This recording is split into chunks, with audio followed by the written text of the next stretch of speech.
Salam dan bahagia, Bapak Ibu Guru Penggerak. Assalamualaikum warahmatullahi wabarakatuh. Saya Yuliana, calon guru penggerak Angkatan 11 Kota Kalungan. Kali ini saya akan melakukan praktek coaching sebagai unggah tugas ruang kolaborasi modul 2. Tujuan pembelajaran dari kegiatan praktek coaching adalah calon guru penggerak dapat mempraktikkan alur percakapan coaching Tirta dan melakukan refleksi terhadap praktik percakapan coaching yang telah dilakukan dengan sesama rekan calon guru penggerak. Kegiatan praktek coaching kali ini yaitu diperankan oleh saya Yuliana sebagai coach dan rekan saya Ibu Evi Riviani sebagai coach. Bentar. Ya. Assalamualaikum warahmatullahi wabarakatuh Bu Evi. Waalaikumsalam warahmatullahi wabarakatuh Bu Yuli. Selamat siang ya Bu Evi ya. Selamat siang Bu. Nah, bagaimana ini kabar Bu Evi untuk hari ini? Ya, alhamdulillah Bu, baik. Ya, bertukar sama Bu Yuli yang selalu fresh juga semangat. Akhirnya saya juga ikut semangat ini Bu. Ya Bu, alhamdulillah ya kabar saya juga baik-baik saja sih Bu ya. Terima kasih ya Bu Evi untuk sudah meluangkan waktunya untuk siang ini untuk kita coaching ya Bu ya. Oke, terima kasih Ibu. Ya, kita mau ngobrol sebentar nih ya Bu Evi ya. Kira-kira ini Bu Evi hari ini mau membahas apa ini Bu Evi? Ya, ini Bu, saya mau membahas permasalahan tentang kondisi yang ada di kelas saya Ibu, yaitu tentang kesulitan saya dalam mengelola kelas inklusi yang memiliki beberapa siswa yang heterogen lah Ibu di dalam kelas untuk beragam kebutuhan belajarnya Bu. Oh, jadi tentang tadi Bu ya mengenai kondisi kelas inklusi Bu yang heterogen tadi. Nah, coba bisa dijelaskan Bu permasalahan yang menjadi pikiran Bu Evi selama ini itu untuk kondisi kelas yang bagaimana Bu? Jadi gini Bu, situasi di dalam kelas saya itu siswanya sangat berbeda-beda latar belakang dan karakteristiknya anak. Itu sudah saya dapatkan dari hasil diagnostik awal ataupun tes asesmen awal di awal tahun pembelajaran. Kebetulan kan saya mengajar di kelas 1 Ibu, di mana murid saya itu ada bermacam-macam karakteristik latar belakang mereka, kemampuan mereka, dan kebutuhan belajarnya pun juga bermacam-macam Ibu. Lah, di antara jumlah siswa yang ada di dalam kelas saya itu ada 3 anak Bu yang memiliki kebutuhan khusus atau yang berbeda, bisa dikatakan anak-anak inklusi Bu. Bu yang luar biasa ya yang sudah tadi disampaikan oleh Bu Evi ini. Nah, dengan percakapan kita Bu ya untuk hari ini itu apa sih yang Ibu harapkan nanti untuk kegiatan diskusi ini dari permasalahan yang tadi Bu Evi sampaikan itu, intinya tujuannya itu yang ingin dicapai apa Bu Evi?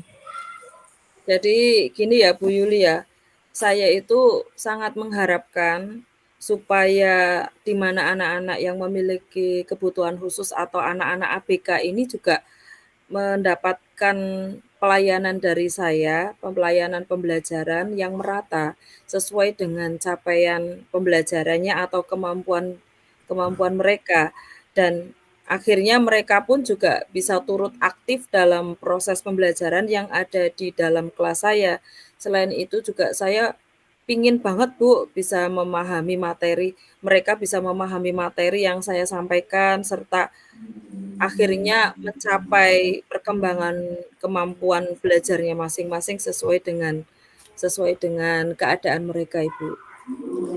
Luar biasa sekali ya, tujuan Bu Evi itu sangat baik sekali ya, tadi yang disampaikan sangat variatif sekali. Nah, dari tujuan tadi yang sudah Bu Evi sampaikan untuk mencapai tujuan tersebut, saya kepengen tahu ini Bu ya, apa saja Bu kendala atau tantangan-tantangannya Bu Evi dalam menghadapi situasi saat ini?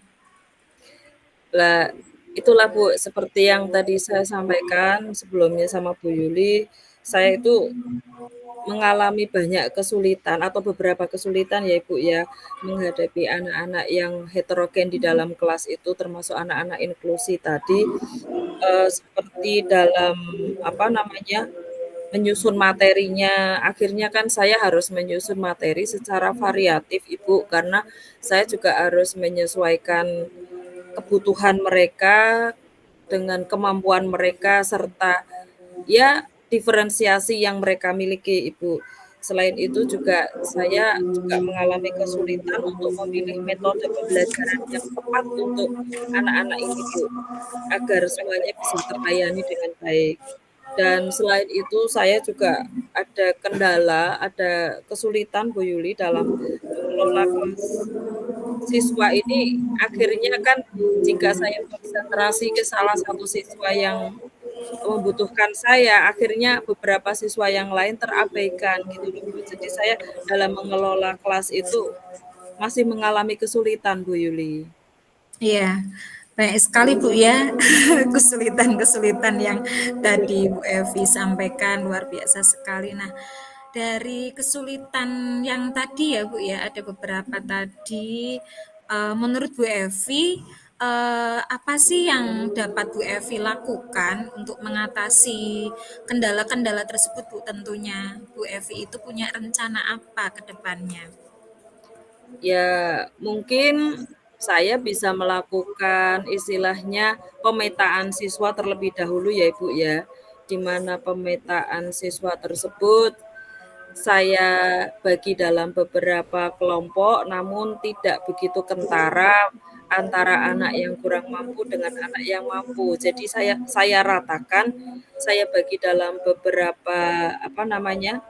Beberapa kelompok, kelompok kerja belajar itu yang heterogen itu agar siswa bisa saling membantu, di mana dalam setiap kelompoknya itu saya istilahnya, tugaskan atau saya bagikan siswa-siswa yang fast learner untuk bisa menjadi pemimpin dalam pembelajaran di dalam kelompoknya tersebut.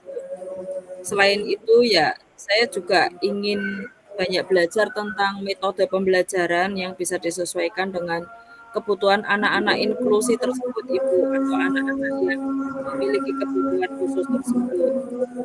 Saya sih selama ini dalam mengatasi hal-hal yang saya anggap sulit tersebut, saya selalu berkonsultasi, Ibu. Kebetulan di kelas saya kan ada 2 guru mata pelajaran, di Oh mana iya. guru mata pelajaran tersebut bisa memberikan, apa namanya, masukan ke saya. Beliau bisa mungkin memberi tambahan masukan bagi saya karakteristik siswa yang bagaimana bagaimana penanganannya dan lain sebagainya. Selain itu juga saya akan berusaha untuk menggunakan media pembelajaran yang variatif tadi, Bu, seperti adanya gambar, video, atau permainan. Jadi seperti, pembelajaran yang diferensiasi tadi. Kemudian solusi saya untuk mengatasi anak yang berkebutuhan khusus atau anak inklusi tadi, saya membuat rencana pembelajaran individual, Ibu, di mana siswa yang membutuhkan perhatian khusus dari saya itu, saya berikan jam tambahan di akhir pembelajaran pada hari-hari tertentu dan ya saya sesuaikan dengan capaian pembelajaran yang mereka dapat, Ibu, dengan fase A tersebut. Itu, Ibu. Oh iya, luar biasa ya tadi yang upaya yang sudah Bu Evi lakukan tadi untuk mengatasi kendala-kendala tersebut. Tadi Bu Evi sudah menyampaikan, sudah apa ya berkolaborasi dengan rekan sejawat seperti itu Bu ya.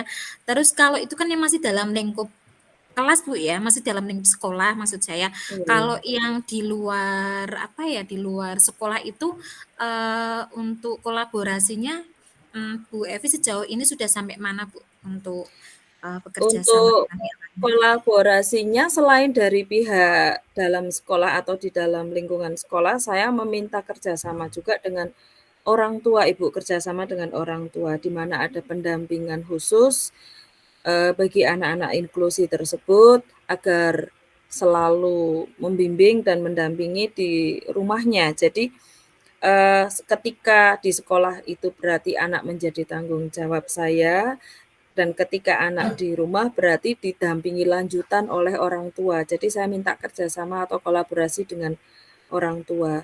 Kemudian anak-anak tersebut kebetulan ada yang beberapa mengikuti seperti les privat, Ibu.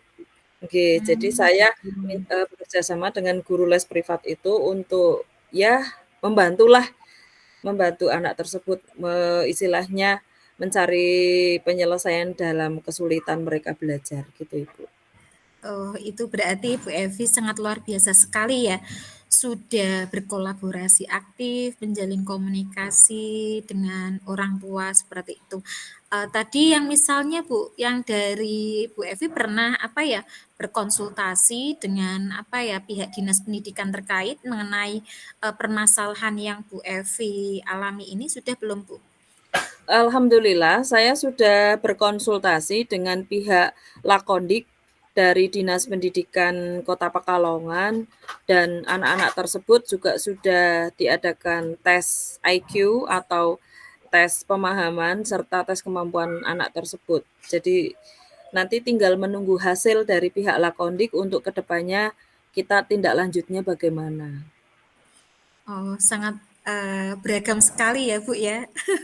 Langkah-langkah yang tadi sudah Bu Evi apa ya lakukan ya sangat kompleks sekali. Ide yang bagus Bu itu ya. Nah, dari yang sudah tadi Bu Evi sampaikan tadi mengenai apa ya cara mengatasi dari kendala yang sudah Bu Evi alami tersebut, apa sih Bu rencana aksinya yang sudah Bu Evi buat itu sudah sangat bagus sekali. Dan bagaimana komitmen ke depannya Bu Evi untuk melaksanakan rencana yang sangat bagus tadi Bu, komitmennya Bu Evi? Komitmennya ya saya tetap akan mengajak guru-guru mata pelajaran yang sebagai guru kelas 1 juga, di mana selama ini selalu berdampingan dalam pembelajaran di dalam kelas saya untuk selalu berkolaborasi dan saling apa namanya sharing, Ibu. Jadi kita saling memberi masukan juga dengan guru-guru tersebut. Selain itu juga saya akan menjaga hubungan baik dengan orang tua di mana untuk pembimbingan yang ada di rumah biar bisa tetap pembelajarannya berlanjut juga di rumah. Saya juga meminta istilahnya pihak-pihak dari atasan seperti Ibu Kepala Sekolah, dari Lakondik itu juga tetap saya mintai untuk berkomunikasi, berkonsultasi dan istilahnya ya masuk dalam program kurikulum juga agar agar dapat penyelesaiannya bersama, Ibu. Luar biasa ya. Komitmen Bu Evi sangat luar biasa sekali. Sudah sangat bagus ya Bu Evi ya. Saya yakin Bu Evi ini ya untuk kedepannya itu bisa melakukan hal baik itu semua. Nah, saya juga selalu siap Bu Evi untuk mendukung kegiatan Bu Evi tadi Wah, untuk terima kasih langkah-langkah. sekali Bu Yuli. Nah, Iya. untuk apa ya, bagaimana jika nanti kita ya Bu ya bertemu lagi dalam beberapa minggu ke depan untuk mengevaluasi perkembangan dan membuat rencana aksi selanjutnya Bu Evi ya. Ya, nanti insya Allah pada pertemuan mendatang sih saya pinginnya sudah saya terapkan beberapa rencana-rencana yang sudah saya programkan. Nanti hasilnya saya atur ke perso ke Bu Yuli agar kita bisa jadi refleksi bersama nggih Bu Yuli bagaimana dengan perkembangan yang sudah saya laksanakan setelah coaching, setelah apa namanya saya terapkan beberapa solusi-solusi yang tadi saya gali atau kita gali dengan bersama itu agar kedepannya bisa menjadi refleksi saya Bu Yuli. Oh Ini ya, alhamdulillah ini Bu Yuli setelah sharing dengan Bu Yuli ini akhirnya pikiran saya menjadi terbuka Bu untuk bisa menyelesaikan masalah yang saya selama ini pendam ya, yang selama ini saya kurang ungkapkan dengan pihak lain. Akhirnya saya tahu solusi apa yang kira-kira bisa saya terapkan, yang kira-kira bisa saya laksanakan dalam menghadapi permasalahan yang saya hadapi ini, Ibu, yang masih menjadi beban. Ya, Baik, terima kasih juga ya Bu Evi atas sharingnya. Mungkin hal-hal yang sudah Bu Evi alami itu bisa juga ya terjadi di kelas saya juga nantinya, dan saya itu nanti bisa menerapkan tadi rencana-rencana aksi yang luar biasa yang tadi Bu Evi sudah sampaikan. Nah, terima kasih ya Bu Evi sebelumnya. sama-sama Bu Yuli, saya juga pingin nih, maksudnya ya Ibu juga mau mendengarkan sharing saya kembali jika saya nanti suatu saat mengajak sharing dengan Bu Yuli atau ngajak ngobrol dengan Bu Yuli lagi ini. Jangan bosan ya Bu ya, kalau nanti lain waktu saya pingin sharing lagi sama Bu Yuli di lain kesempatan Bu. Ya tidak Bu, saya tetap membuka ya, membuka sharing untuk semuanya, untuk hal yang baik kita nanti lakukan ke depannya. Terima kasih Ibu. Assalamualaikum warahmatullahi wabarakatuh. Waalaikumsalam warahmatullahi wabarakatuh Bu. Demikian kegiatan praktik kucing hari ini. Terima kasih. Wassalamualaikum warahmatullahi wabarakatuh.